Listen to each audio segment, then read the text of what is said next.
네, 잠시 기도드리고 설교 이어가도록 하겠습니다. 잠시 기도하겠습니다. 하나님 아버지 감사합니다. 이 거룩한 주일 오후에 주님께 예배드리고자 중고등부 아이들과 주님의 성도들이 모였습니다. 이 시간 사사기 말씀으로 말씀을 나눌 때에 이 말씀이 우리 마음 가운데 심겨지고 이 말씀으로 인하여 우리 심령이 변화되어서 앞으로는 더 주님을 사랑하고 주님의 모습을 닮아갈 수 있는 우리가 될 수 있도록 도와주시옵소서. 예수님의 이름으로 기도합니다. 아멘. 매번 중고등부 설교만 하다가 이렇게 어른 설교를 처음 하게 됐는데요. 방금까지는 떨려서 다리가 부들부들 떨렸었는데 막상 여기서 성도님들의 온한 미소를 보니까 나름 마음이 한켠 편해집니다. 오늘 본문은 사실 부목사님께서 처음 이 설교를 하겠다, 이 본문으로 설교를 하겠다 했을 때 누전도사 그거 작년에도 2번인가 했어 이렇게 염려를 하셨었어요. 그래서 저도 염려 중에 기도하고 또 담대함을 얻도록 말씀을 전하도록 열심히 준비한다고 나름 골머리를 써가면서 준비를 했습니다. 우리가 지난주에 우연하게도 양지훈 전도사님께서 여호수아서를 설교하시더라고요. 그래서 서로 맞추진 않았는데 제가 이어서 사사기서를 설교하게 되었습니다. 오늘 사사기서를 잠시 얘기를 드리고 그 다음에 설교를 이어가도록 하려고 합니다. 먼저 사사기서는 이제 여호수아서에서 여호수아 세대의 사람들이 이제 사사기 땅에 들어와서 그 기업들을 각각 차지하고 이제 평화로운 와중에 그들이 하나님을 배교하게 됩니다. 하나님을 버리게 되고 하나님이 그것에 진노를 부으시고 이스라엘 백성이 다른 민족들로 인하여 고통을 당할 때에 울부짖으면 다시 하나님이 사사를 보내셔서 사사를 통하여서 이스라엘을 구원해 주시는 이 역사가 반복되는데요. 안타깝게도 사사기가 진행될수록 점점 이스라엘 백성들이 점점 더 타락한다는 거죠. 그러면서 이제 룻기에서 은혜에 관해서 얘기가 나옵니다. 저는 오늘 사사기 2장 6절에서 10절 말씀을 가지고 여호와를 섬기는 자들의 사명이라는 제목을 가지고 설교를 할 생각입니다. 여호수아 세대가 살아있는 동안 이스라엘 백성들은 하나님을 섬겼습니다. 근데 문제는 여호수아 세대가 죽고 나서 이스라엘 백성들이 하나님을 버렸다는 거죠. 오늘 본문 말씀에 보니까 여호와를 알지도 못하고 여호와께서 행하신 일도 기억을 못한다고 되어 있어요. 그렇다면 오늘 저희가 질문을 던질 것은 어떻게 해서 여호수아의 다음 세대들이 하나님을 잊어버렸는가에 대해서 얘기를 하려고 합니다. 오늘 읽었던 본문 중에 여호수아 24장 31절에 동일한 내용이 나와요. 잠시 읽어드릴게요. 이스라엘이 여호수아가 사는 날 동안과 여호수아 뒤에 생존한 장로들 곧 여호와께서 이스라엘을 위하여 행하신 모든 일을 아는 자들이 사는 날 동안 여호와를 섬겼더라. 이스라엘 백성이 분명히 여호와를 섬기긴 섬겼습니다. 근데 그게 어느 때까지 섬겼느냐? 여호수아 세대가 살아있는 동안 섬겼다는 거죠. 그럼 이 여호수아 세대가 죽고 나서 어떤 일이 생겨서 그들이 여호와를 버리게 됐다는 거예요. 근데 이 본문을 읽으면서 왜 그들이 여호와를 버리게 됐을까 잠시 고민을 해봤거든요. 그럼 우리가 여호수아가 어떤 인물인지에 대해서 먼저 생각해 봐야 할 것 같아요. 여호수아는 어떤 인물인가요? 제가 답하겠습니다. 네, 여호수아는 모세의 뒤를 이어서 모세조차 들어가지 못한 가나안 땅을 밟은 사람입니다. 그리고 기업을 차지하는 동안 이스라엘 공동체를 이끌었던 리더였습니다. 그리고 그와 함께했던 그 장로들, 어른들의 세대는 그것을 옆에서 보면서 경험했던 세대입니다. 그럼 우리가 한 가지 질문을 던져볼게요. 그럼 이 세대들을 어른으로 모시고 있던 다음 세대의 사람들은 왜 하나님을 버렸냐는 거죠. 그들이 옆에서 섬기는 모습을 보고 하나님의 약속을 지키는 모습을 다 봤을 텐데도 왜 그 다음 세대들은 하나님을 버렸냐는 거예요. 좀 더 이해하기 쉽게 오늘날을 얘기해 볼게요. 여기에 저희 중고등부 아이들 중에서도 모태신앙인 친구들이 많아요. 그 아이들이 처음에 교회를 어떻게 나왔을까요? 네, 부모님을 따라서 나오거나 할머니나 할아버지를 따라서 나왔을 거예요. 부모님이나 할아버지, 할머니가 섬기는 여호와를 옆에서 봤을 거예요. 근데 그 아이들이 말을 잘 듣던가요? 이제 중고등부 부모님들 중에서 이런 질문을 하세요. 오늘 저희 애가 예배를 잘 드렸나요? 그럼 저는 뭐라고 답해야 하죠? 잘 드렸다고 대답하겠죠. 잘 드리기도 하고요. 그러니까 우리가 지금 착각하고 있는 것은 우리가 여호와를 섬긴다고 해서 이 아이들이 무조건적으로 여호와를 섬긴다고 하진 않는다는 거죠. 저희 애들이요, 나름 생각보다는 똑똑한 것 같아요. 네, 제 생각보다는 똑똑해서 아이들이 십자가나 예수님 그런 지식은 다 알아요. 그리고 저는 유치부 사역을 3년 했거든요. 그래서 매주 4살, 5살 애들한테도요, 예수님 가르치면요, 아이들이요, 어떤 질문을 던지든지 예수님을 답해요. 근데 그것을 보고 저희가 신앙이 있다고 얘기를 할까요? 아니라는 거죠. 머리에 있는 지식이 가슴에 오기까지는 하나님의 은혜가 필요하다는 거예요. 제가 생각했을 때 왜 여호수아의 다음 세대가 하나님을 버렸느냐?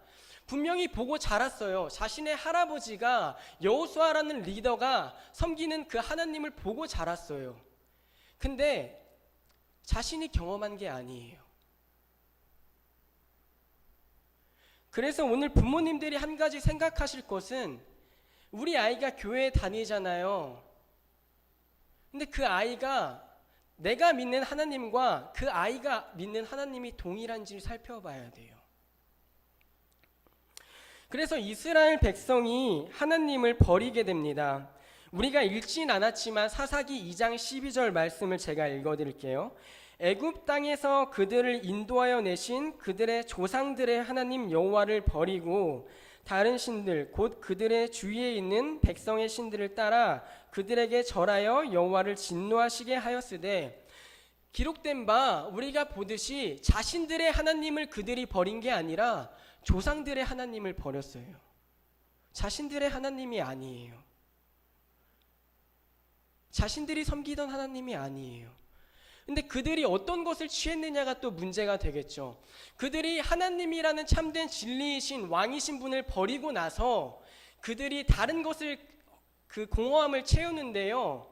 1장에 보면 그들이 가나안 백성들을 쫓아냅니다. 근데 다 쫓아내지 못하거든요.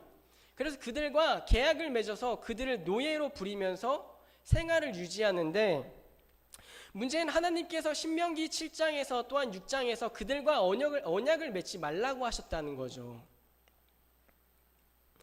이스라엘은 하나님을 버림으로 말미암아, 참된 것을 버림으로 말미암아 거짓된 것으로 자신들을 채웠습니다. 신명기 7장 1절 2절에 제가 2절만 잠시 읽어드리겠습니다. 내 하나님 여호와께서 그들을 내게 넘겨 내게 치게 하시리니 그때에 너는 그들을 진멸할 것이라. 그들과 어떤 언약도 하지 말 것이며 그들을 불쌍히 여기지도 말 것이며. 하나님의 명령은 단호했습니다. 이것은 인권적으로 보이지 않습니다. 왜냐하면 그 가나안은 자신들의 땅이 아니었거든요. 자신들이 침투하는 입장인데도 그들을 다 죽이라고 했습니다. 상식적으로 생각해 봤을 때 편하게 살 수 있는 것은 그들과 화평을 맺는 것이지만 하나님의 명령은 그들을 다 제거하라는 것이었습니다. 하지만 이스라엘 백성은 사사기 땅을, 가나안 땅을 차지할 때에 그 명령을 어깁니다.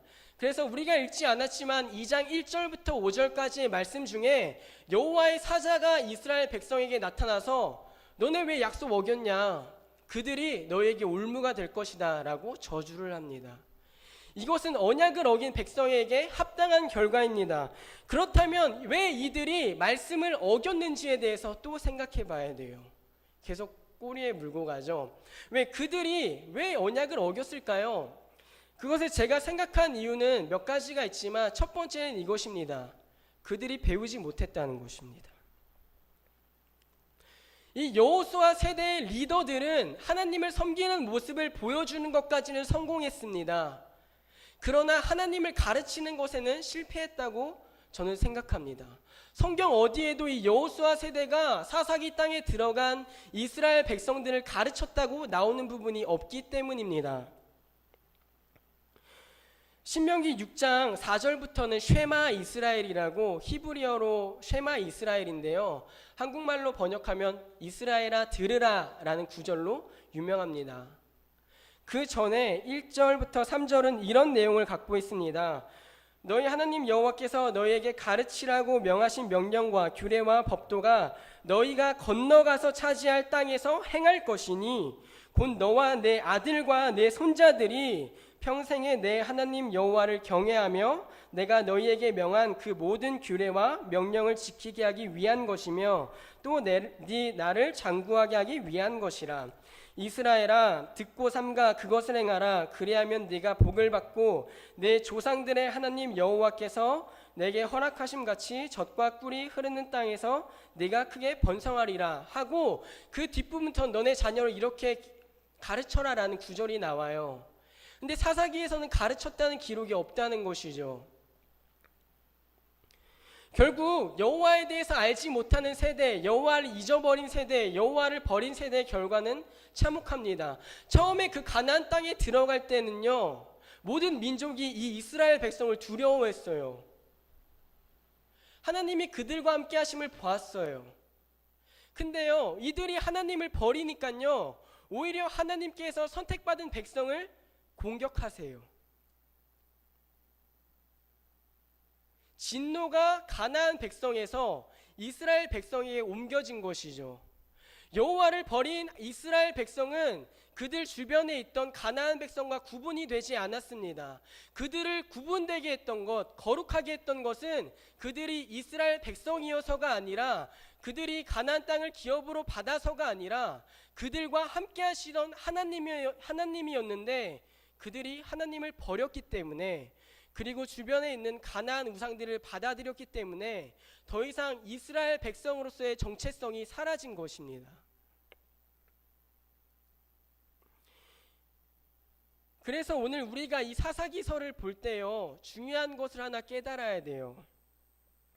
첫 번째는요, 우리가 우리 아이들을 바라볼 때에요, 가르쳐야 한다는 것이죠. 여기에 자신의 자녀를 둔 분들도 계실 거고요, 자신들의 손주, 손자, 손녀를 두신 분들도 계실 거예요. 그 아이들이 여러분들이 예배를 드리는 모습, 섬기는 모습을 보고 자랄 것입니다. 근데 우리가 해야 할 것은 내가 믿는 하나님이 이 아이가 믿는 하나님과 동일한지를 체크를 하셔야 돼요. 참 감사하게도 올해부터 유치부부터 중고등부까지 회심 집회라는 걸 하거든요. 그때 부모님들과 교사 선생님들이 우리 아이들이 정말 하나님을 믿기를 간절히 바란 마음으로 기도를 하면서 스스로 깨닫는 시간을 가졌어요. 이제 곧 하반기에도 할 거거든요. 그때 우리 부모님들이 해주셔야 할 것은 다른 것이 아닙니다. 아이들의 구원에 관심을 가져주셔야 합니다. 그저 예배 가는 것, 그거 중요하죠. 정말 중요해요. 근데요, 그것보다도요, 예배를 가는 우리 아이의 상태가 어떤지를 좀 아셔야 돼요. 제가 생각하기로는 가르침에는 두 가지의 종류가 있다고 생각돼요. 첫 번째는요, 말 그대로 지식의 전달입니다.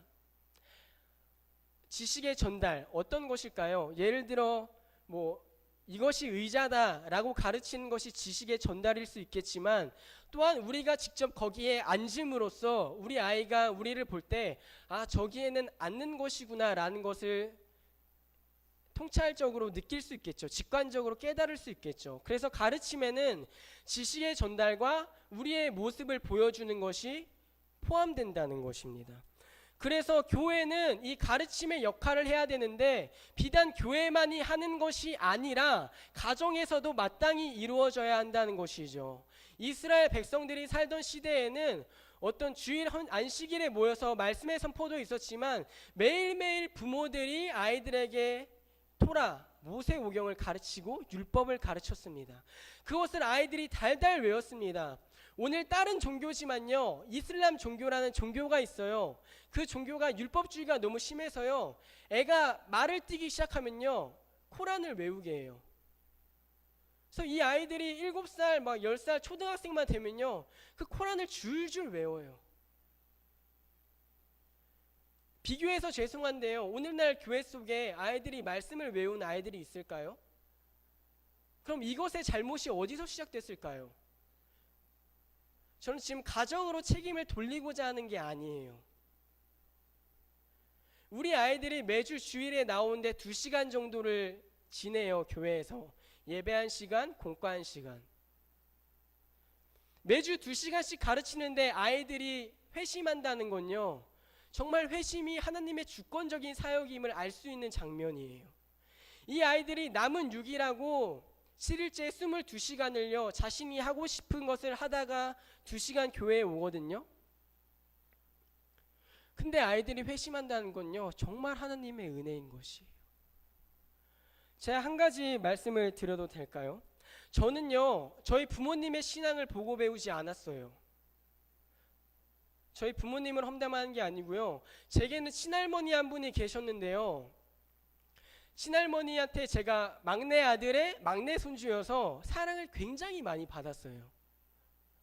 그래서 제가 할머니가 너무 좋으니까 방학이 되면 2주 정도를 할머니에서 살았어요. 그래서 미리 연락을 드리고, 잘 아실지 모르겠지만 옛날에 문들은 철문으로 돼 있었어요. 그래서 막 구석이 녹슬고 막 그런 철문 아시죠? 그래서 그 문을 쾅쾅쾅 두드리면 할머니께서 제 이름을 부르시지 않아요. 손주가 있으신 분들은 알 거예요. 막 내 새끼, 내 강아지 이렇게 부르잖아요. 근데 그때 강아지 이름 중에 또리가 유행이었나 봐요.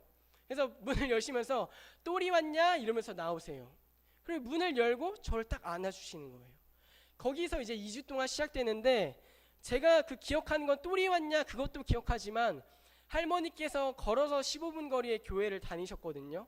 근데 비가 오나 눈이 오나 예배를 빠지신 적이 없으세요. 수요 예배, 금요 예배도. 그게 대단하다가 아니라요, 새벽 예배를 갔다 오신 후에요, 그 약간은 시린 손으로요 자고 있는 제 머리를 쓰다듬으세요. 그러면서 하시는 말씀이 딱 3문장. 내가 너를 위해 기도했다. 하나님이 널 사랑하신다. 너도 하나님을 사랑해야 한다. 그걸 계속 읊으시면서 기도를 하시는 거예요. 이게요 단 하루에 끝나는 게 아니고 2주 내내 매 방학마다. 그리고 아침을 먹고 할머니가 보여주시던 모습은 눈이 안 좋으시니까 돋보기 안경을 쓰시고 성경책을 1-2시간을 쭉 읽으시는 거예요. 그리고 주일이 되면요 어떻게 준비하셨는지 모르겠지만 빳빳한 새 돈을 준비하세요. 새 돈이 없으면요 그 돈에 물을 먹이셔서 다림질을 하셔서 절 주세요. 제가 그 돈을 어떻게 들고 갈까요? 주머니에 확 구겨서 들까요? 아니에요. 이렇게 들고 가요. 이렇게 그대로 헌금봉투에 딱 넣습니다. 근데 그때 어렸을 때는 그게 왜 그러시는지 몰랐어요. 그냥 할머니는 항상 새 돈을 갖고 계신 줄 알았어요. 시간이 지나서 신앙생활을 하다 보니까요 그게 큰 돈도 아니었거든요. 막 10,000원, 막 지금처럼 50,000원권은 없으니까 10,000원, 막 5,000원권 이런 게 아니었어요. 1,000원짜리였어요. 근데 할머니가 왜 그렇게 하셨을까 생각해 보니까요, 할머니가 하나님을 너무 사랑하셨던 것 같아요. 그 작은 돈이지만, 정말 작은 것이지만 하나님께 드리는 것이라면 최선을 다해서 드리는 것, 가장 좋은 것을 드리는 것. 시간이 지나서 그 모습을 보니까요, 생각하니까요, 제가 하나님을 대할 때요 막 대할 수가 없는 거예요. 여러분의 모습은 어떻습니까? 여러분이 하나님을 대하는 태도는 어떠신가요? 정말 감사하게도요 오늘날 제가 이렇게 표현하고 싶은데요, 할머니께서요 하나님의 은혜로 키워내신 그 신앙의 열매를요 제가 먹고 자랐다고 설명하고 싶어요. 여러분들에게는 신앙의 열매가 자라고 있습니까? 우리 아이에게 먹이기에 합당한 가장 좋은 품질의 신앙의 열매를 주렁주렁 매달고 계십니까? 정말 감사하게도 저는 할머니의 신앙을 물려받았습니다. 할머니가 돌아가시면서 유언을 하셨는데요, 다른 게 없었어요. 우리 가족 다 하나님 믿어라 이러고 돌아가셨어요. 그래서 저희 부모님들이 신앙생활을 약간 나태하게 하셨거든요. 그 후로 교회에 빠진 적이 없습니다. 아버지께서 주일에도 일하셨는데요, 그 후로 단칼같이 잘랐어요.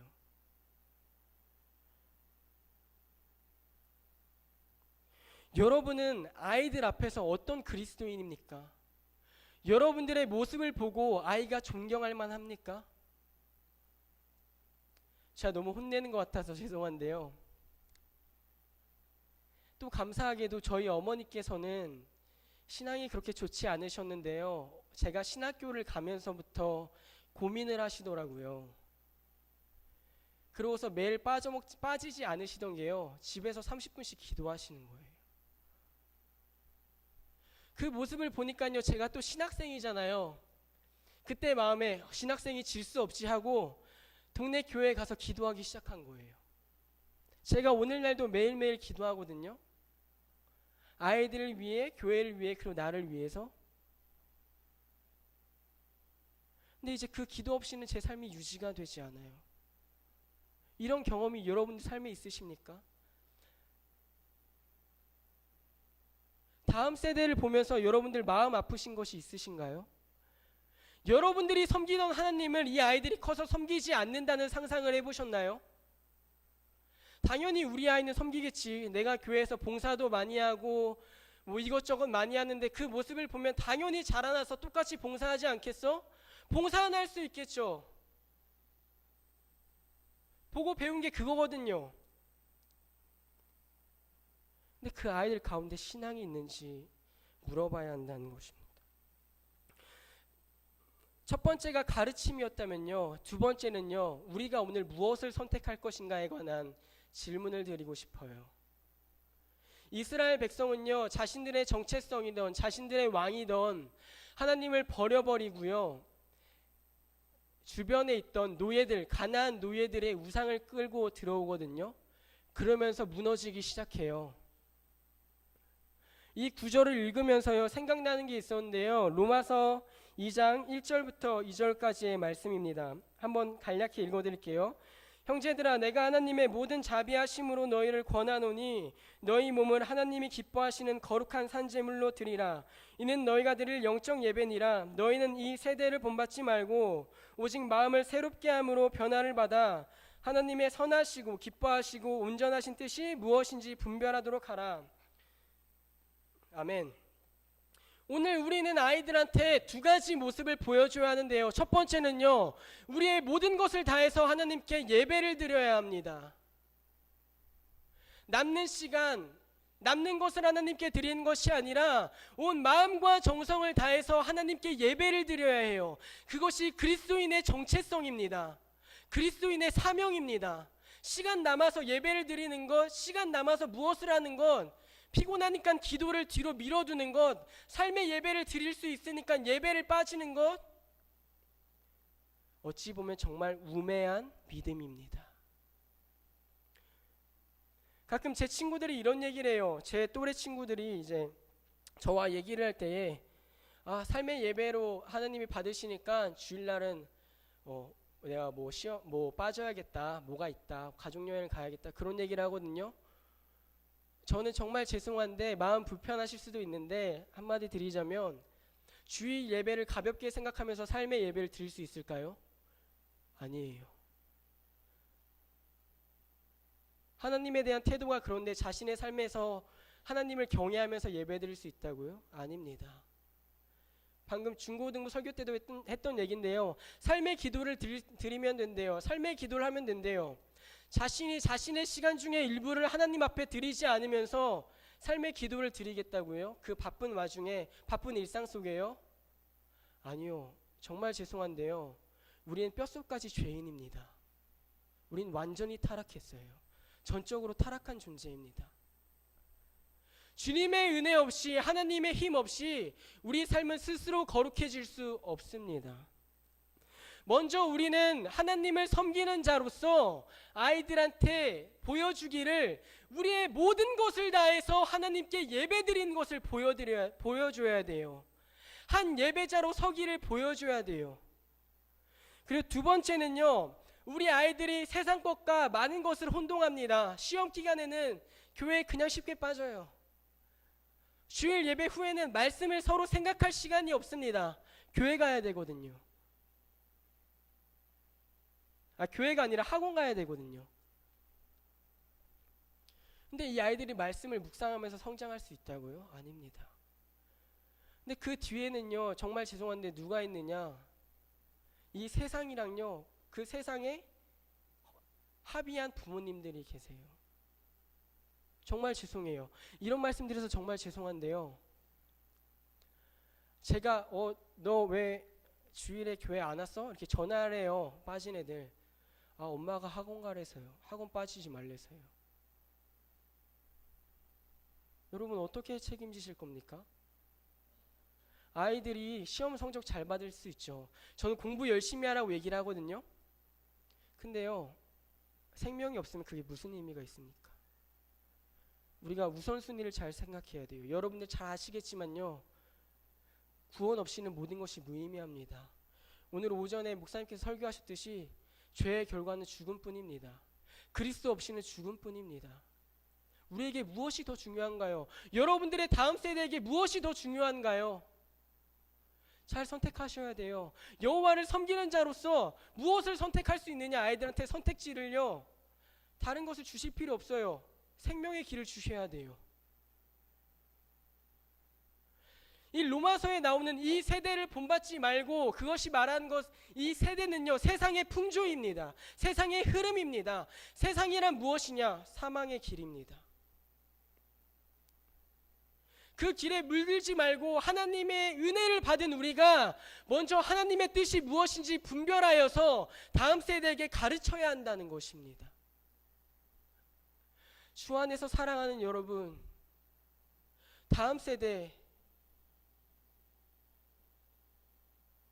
여러분들의 다음 세대가 우리 교회에서 자라나고 있습니다. 남의 세대가 아닙니다. 남의 다른 세대가 아닙니다. 여러분들의 다음 세대입니다.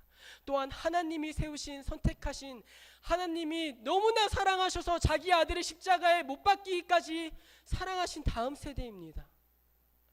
이 세대를 세상의 풍조에 던져버리지 마십시오. 이 세대가 그냥 교회에 출석하면 되겠지, 우리 아이 예배 잘 드리나요? 그 질문에 모든 것을 떠넘기지 마십시오. 여러분들의 신앙의 열매를 온전히 키워내셔서 이 아이들이 먹을 수 있는 최상의 품질로 만드십시오. 그 길은 단 하나입니다. 내가 그리스도를 머리로 모셔야 됩니다. 마지막으로는요, 이제 교회적으로 얘기를 하자면, 교회가, 이스라엘 공동체가 오늘날 교회의 모형을 뜻한다면, 이 이스라엘 공동체가 하나님을 버렸을 때 받은 진노를 우리가 생각해 봅시다. 교회 내에서 작년 말부터 올해 초까지 굉장히 정치적으로 시끄러웠어요. 태극기니 촛불이니 우니 좌니, 생각해 볼까요? 그것이 우리와 무슨 상관이 있습니까? 아니, 상관이 있습니다. 근데 그것이 구원보다 중요한가요? 아이들의 성적이 구원보다 중요한가요? 아이들이 성공한 것이 구원보다 중요한가요?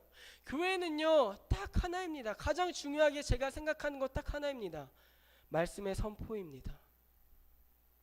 말씀의 선포 없는 교회는 교회가 아닙니다. 세상의 모임과 똑같습니다. 가난과 똑같습니다. 그리스도가 없는 세대는 가난과 똑같습니다. 그리스도가 없는 교회는 세상의 모임과 동일합니다. 교회라는 이름이 없어도 되는 모임인 것입니다. 우리가 구역 모임을 할 때, 셀 모임을 할 때에, 셀 모임 아니 구역 모임을 할 때, 공과 모임을 할 때에 그 가운데 중심이 무엇인가요? 교회는 흔히 로마서에서 말하는 주 안에서 하나 된 그리스도의 몸이라고 설명합니다. 정말 그리스도의 몸입니까? 내 삶의 머리를 그리스도로 두고 계신가요? 아니, 좀 더 넓게 생각해서 삼성교회라는 이 교회가 그리스도를 몸으로 섬기고 계십니까? 그것을 생각해 봐야 돼요. 우리 공동체를 생각해 봐야 돼요. 개인이건 공동체건 그리스도인에게 그리스도가 계시지 않다면 그것은 죽은 목숨입니다. 죽은 교회입니다. 정말 감사하게도요, 삼성교회는 정말 하나님의 지식에 관한 가르침이 많은 교회예요. 정말 감사하게도 경로대학이 있고요, 구역 모임이 있고요, 아이들의 공과 모임이 있고, 부서마다 교사 교육이 존재해요. 특히 초등부 같은 경우는요, 전 중고등부지만 이만한 신학생이 볼만한 책으로 공부를 하더라고요. 매주 모여서 배울 때는 정말 힘들고 지친 일이지만 그것을 가지고 아이들한테 하나님을 가르치는 일, 얼마나 기쁜 일입니까? 얼마나 복된 일입니까? 사랑하는 여러분, 여러분들의 가정 가운데서 복음의 선포가 있길 희망합니다. 또한 이 교회가 그리스도만을 머리로 모셔서 그리스도 아래서 하나 되는 교회가 됐으면 좋겠습니다. 우리가 키워낸 신앙의 열매를, 그 고품질의 신앙의 열매를 우리 아이들이 훗날 먹으면서 자랐으면 좋겠습니다. 그래서 우리의 태도를 뒤돌아봤을 때, 우리 아이들이 뒤돌아봤을 때, 우리 할머니께 참 감사하다. 우리 부모님께 참 감사하다. 그 부모님, 믿는 신앙을 가진 그 부모님 아래서 자라나서 정말 하나님께 감사하다. 감사 기도를 할 수 있는 다음 세대를 길러냈으면 좋겠습니다. 제가 기도하겠습니다. 하나님 아버지 감사합니다. 오늘 사사기서를 통해서 여호와를 섬기는 자들의 사명에 대해서 잠시 얘기를 나눴습니다. 여호와를 섬기는 자가 여호와를 온 전심을 다해서 예배드리는 것은 마땅한 일이고 의무이고 사명이고, 더 나아가서 다음 세대에게 온전히 하나님을 가르치는 사명을 우리 마음 가운데 심어주셔서 이제 우리 아이들에게, 우리 교회 아이들에게 지식으로, 삶의 모습으로 가르치고 복음을 전할 수 있는 우리가 될 수 있도록 도와주시옵소서. 특히 더 바라기는 삼성교회가 그리스도만을 머리로 모셔서 그리스도 안에서 하나 되어 복음을 전파하고 복음 가운데 살아가는 그러한 공동체가 될 수 있도록 주님 은혜를 부어주시고 함께하여 주시옵소서. 감사드리며 예수님의 이름으로 기도드렸습니다. 아멘.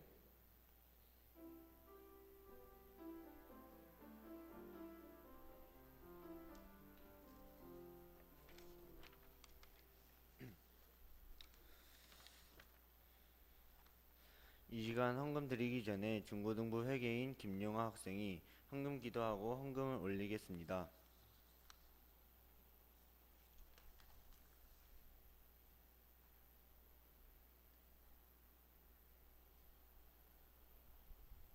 기도드리겠습니다. 하나님, 이 시간 우리가 준비한 헌금을 드립니다. 우리가 드리는 예배와 헌금을 기쁘게 받아주시옵소서. 우리가 준비한 소중한 예물을 하나님께 올립니다. 작은 예물이지만 헌금을 드릴 수 있음에 감사를 드립니다. 우리의 진실된 마음을 올려드릴 수 있도록 은혜를 부어주시고 주님께 드리고자 준비한 자들의 마음을 기억해 주시고 어려운 중에도 주께 드린 손길 또한 기억하셔서 은혜를 베풀어 주세요. 예수님의 이름으로 기도합니다. 아멘.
중고등부 부장이신 김진석 집사님께서 부서 광고해 주시겠습니다.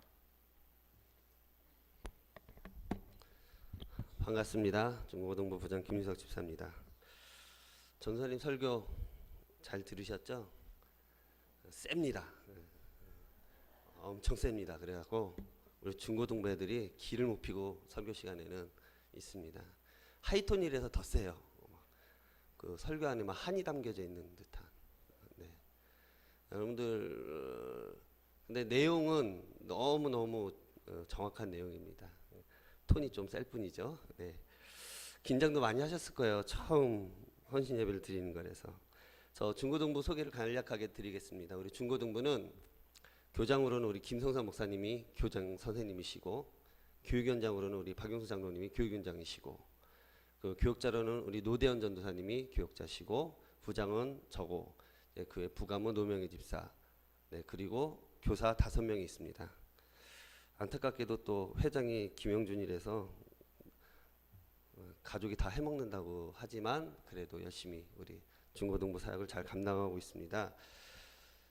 광고를 뭐 할까 많이 고민했는데 우리 전도사님도 얘기했지만 다음 세대 우리 제가 이제 통계에 대해서 잠깐 한 가지만 소개를 드릴게요. 우리 중고등부, 중학교, 고등학교 복음화율이 어느 정도 되는지 혹시 아세요? 복음화율. 쉽게 말해서 의정부의 인구가 43만 명이고요. 중학교, 고등학교 다 합치면 43개고 3만 5천 명 정도가 돼요. 그 중에서 예수 믿는 사람이 몇 명 정도 되는지 아세요 혹시? 우리가 보통 우리나라 복음화율이 뭐 15% 많이 떨어서 15%뭐 20% 이렇게 얘기하잖아요. 자, 그 전에 우리가 해외 선교, 캄보디아 해외 선교 나가잖아요. 미 전도 종족이 몇 퍼센트면 그 종족인지 아십니까? 3%. 3% 미만이면 그 나라는 미 전도 종족이에요. 안타깝게도 우리 청소년 복음률이 2.8%입니다. 의정부가 10대 지기에서 통계를 냈습니다. 그러니까 우리 의정부 청소년들은 선교사를 파송해야 될 정도의 적은 복음률. 우리나라 전체 복음률이 3.8% 청소년. 그러니까 심각하죠. 네. 43만 명 중에서 예수 믿는 청소년 중이 그러니까 퍼센트로 하면 1000명 정도밖에 안 해요. 그 중에 우리 교회 30명이 있습니다. 그래서 저는 사실은 이제 교사를 26년 차죠. 26년 차, 작년에 25년 차라고 그랬으니까 우리 아이들이 주일날 교회에 오는 것만 해도 저는 감사합니다. 부장으로서는 감사하죠. 부모의 입장이니까. 우리 교육자로서는 당연히 교회 와서 예배 제대로 안 드리고 딴짓하고 핸드폰하고 이런 거에 대해서는 충분히 강하게 말씀하실 수 있지만 부장인 저로서는 우리 아이들이 주일날 빠지지 않고 교회 나와서 예배 드리는 게 얼마나 감사한지. 여기 있는 아이들이 미 전도 종족을 전도할 우리 선교사들입니다. 그 정도예요. 우리 삼성교회는 30명을 선교사를 지금 가지고 있는 겁니다, 여러분. 정말 감사하게 생각하셔야 돼요. 주일학교가 없어서 수련회도 못하는 교회가 우리 경기북로에 굉장히 많아요. 제 조카도 교회는 있는데 주일학교가 없어서 수련회를 아직도 한 번도 못 가봤다는 조카들도 있습니다. 네, 그런 교회들이 굉장히 많아요. 근데 우리 삼성교회는 이렇게 건장하고 씩씩하고 이쁘고 잘생긴 우리 학생들이 30명이 넘는 아이들이 우리 교회에서 든든하게 복음을 듣고 배우고 때로는 까불고 예배 시간에 떠들고 하지만 여러분들 기도를 해주시길 바랍니다. 또 한 가지는 우리가 수련회를 이제 이번 주에 갑니다. 섬으로 갑니다. 우리 목사님이 걱정하셔서 다 구명조끼를 입히고 수영을 시키라고 하셨는데 구명조끼가 있는지 일단 가서 보고요. 있으면 될 수 있으면 아주 안전하게 다녀오겠습니다. 섬으로 처음 가는데 이번에 주제가 우리가 쉼입니다. 쉼. 왜냐하면 우리 아이들이 쉬질 못해요. 왜냐하면 학교에 갔다 오면 학원 가야 되고 학원 갔다 오면 집에 오면 엄마가 또 아유 수고했다 쉬어라 이렇게 할까요? 안 그러죠. 대부분 숙제해야지 공부해야지. 그리고 아이들이 제대로 쉴 줄 몰라요. 쉬는 게 기껏해야 핸드폰 갖고 게임하고 페이스북 보고 뭐 이런 겁니다. 그래서 이번 수련회는 저희가 그리스도인으로서 어떻게 쉬는 게 좋게 쉬는 거고 제대로 쉬는 건지 그것을 의논하고 그리고 제대로 쉬고 오려고 합니다. 여러분들 기도 많이 해주시고요. 우리 중고등부는 참 예배 시간이나 이렇게 와서 이게 특성할 때 보셨지만 참 힘들어요. 표정들이 너무 힘들어요. 웃는 거를 거의 본 적이 없어요. 유초등부하고 완전 다르잖아요. 예. 교사들이 힘들어요. 그러니까 여러분들 우리 교사들에게 힘도 주시고, 우리 특히 이제 노대현 전사님 오늘 보셨으니까 열정 하나는 세계 최고입니다. 우리 격려해 주시고 기도해 주시고 이렇게 여러분들이 도와주시면 수련회도 잘 마치고 오겠습니다. 이상으로 광고 마치고 우리 목사님 광고하실 거 있으실까요? 네.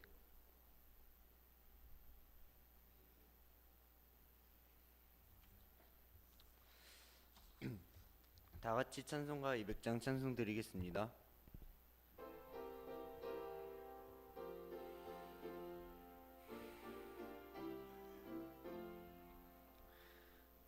달고 묘한 그 말씀, 생명의 말씀은 귀한 그 말씀 진실로 생명의 말씀이 나의 길과 믿음 밝기 보여줘. 아름답고 귀한 말씀 생명 샘이로다. 아름답고 귀한 말씀 생명샘이로다. 귀한 주님의 말씀은 내 노래 되도다. 모든 사람을 살리는 생명의 말씀을 또 없이 받아 생명길을 아름답고 귀한 말씀 생명샘이로다. 아름답고 귀한 말씀 생명샘이로다. 널리 울리어 퍼지는 생명의 말씀은 마음의 용서와 평안을 골고루 주나님. 예수 말씀 듣고 보고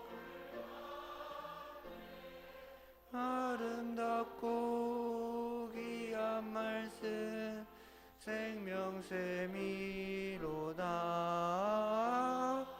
아름답고 귀한 말씀 생명샘이로다.